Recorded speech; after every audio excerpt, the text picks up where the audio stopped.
Bonjour amis de l'art fluide pour les débutants, je fais un mini tutoriel pour expliquer ma façon de voir les choses sur les ratios, c'est-à-dire les proportions entre l'acrylique que l'on va utiliser, le fluoétrol et l'eau. Donc pour ma part, je n'aime pas les ratios. Je, je vais faire un ratio de 1 acrylique, une part d'acrylique pardon, et 2 parts de fluoétrol. Donc, par exemple, pour ce que je vais vous montrer là, pour mon coussin, j'ai fait 300 millilitres de fluoétrol, 150 millilitres de peinture. Ensuite, pour l'eau, c'est là que vient toujours la même question. Dans les documentations que l'on trouve, ils nous disent une part d'acrylique, deux parts de fluoétrol, 0,8 ou une part d'eau. Personnellement, l'eau, non. Je ne la compterai pas en parts. Je vais vous montrer pourquoi. Moi, je compte en secondes d'écoulement. Pour chaque technique, par exemple, pour la technique du bloom ou du swipe, on demande une certaine épaisseur. Je me suis approprié des secondes d'écoulement et de disparition à la surface de ma peinture quand elle est prête. Je vais vous montrer ça là tout de suite avec la vidéo. J'espère que vous comprendrez un petit peu mieux pour cette façon-là de faire, parce que moi je trouve que c'est beaucoup mieux, c'est comme ça que on obtient la bonne fluidité. C'est la fluidité souhaitée qui est importante, c'est pas la quantité d'eau qu'on va mettre, puisque l'hiver, on peut mettre un petit peu plus, puisqu'il fait un peu plus froid, les peintures sont plus épaisses. L'été, il fait chaud, par exemple, les peintures sont plus fluides, on va mettre un petit peu moins d'eau. Donc tous ces paramètres, tous ces facteurs peuvent induire un peu en erreur les gens qui débutent. Donc moi, je préfère dire juste les parts pour l'acrylique et le fluoétrol. Ça restera toujours les mêmes parts pour tout ce que vous préparez. Sauf une technique, le Dutch pour, qui elle, c'est une part d'acrylique et une part d'eau, une part de fluoétrol, pardon. Excusez-moi, je bafouille parfois. Et donc voilà, je vais vous montrer moi comment j'ai procédé. Elle est déjà prête et je vais vous expliquer pourquoi et comment je fais pour savoir que j'ai la bonne fluidité pour la technique souhaitée. Ce que j'ai préparé là actuellement, c'est pour faire un bloom ou un swipe. C'est exactement les mêmes choses.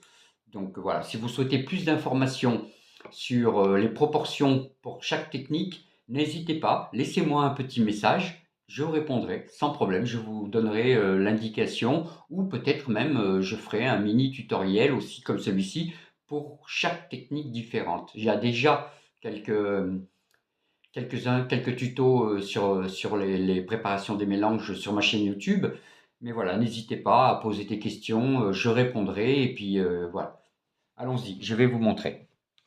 Alors voilà, moi j'ai préparé, comme je l'ai dit, 300 millilitres de fluoétrol, 150 millilitres d'acrylique. Après, je mets de l'eau, hein, bien sûr, je mets environ 100 millilitres pour commencer. Pas d'un seul coup, je le fais en 2 ou 3 fois parce que c'est mieux pour mélanger, puis ça évite d'avoir trop de bulles d'air.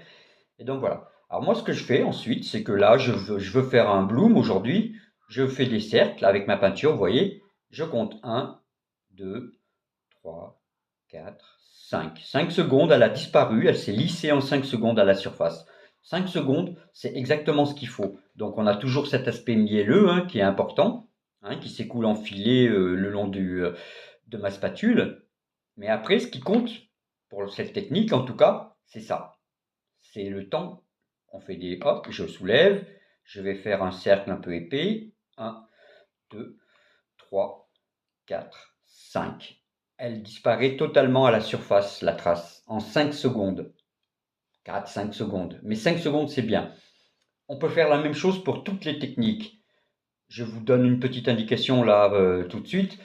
Par exemple, pour une technique de ring pour, le verset droit, gobelet verset droit, on va faire ça et on va attendre environ 2 secondes. Pas plus de 2 secondes. Voilà, ça serait pour la technique du ring pour. Pour l'open cup, le coussin, il doit être toujours un petit peu plus épais que vos couleurs.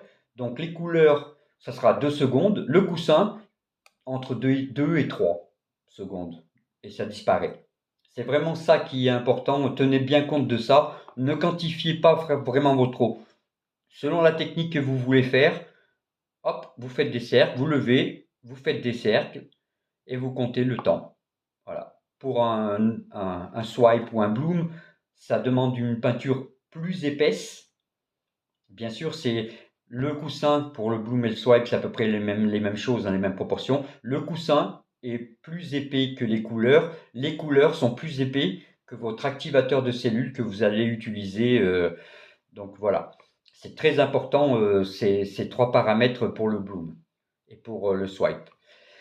Alors du coup, qu'est-ce que je vais vous dire de plus? C'est que tout simplement, si vous voulez faire une technique chez vous et que vous ne savez pas la fluidité, que vous ne connaissez pas la fluidité,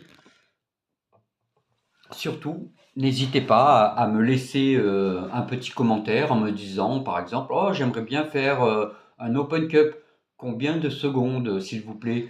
Je répondrai sans problème au niveau de la fluidité et même au niveau de vos mélanges, de vos ratios. Vous posez la question, il n'y a pas de souci, je vous répondrai.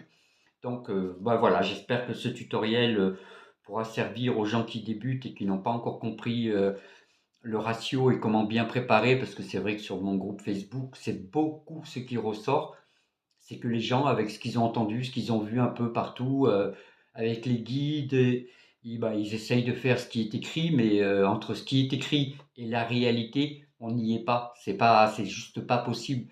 Chaque personne a des couleurs différentes, donc c'est pour ça que je préférais essayer de voir, à expliquer que finalement, c'est pas la quantité d'eau qu'on va rajouter en plus qui compte, c'est vraiment cette fluidité, le temps que ça va rester à la surface.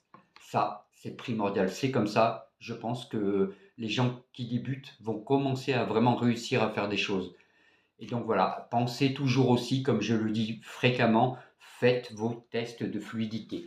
Si vous souhaitez des informations, n'hésitez pas, écrivez-moi. Et puis si mes tutoriels vous plaisent, je compte sur vous pour me mettre un petit j'aime ou abonnez-vous à ma chaîne et laissez-moi des messages. C'est toujours très agréable d'avoir le soutien des gens qui regardent mes tutoriels.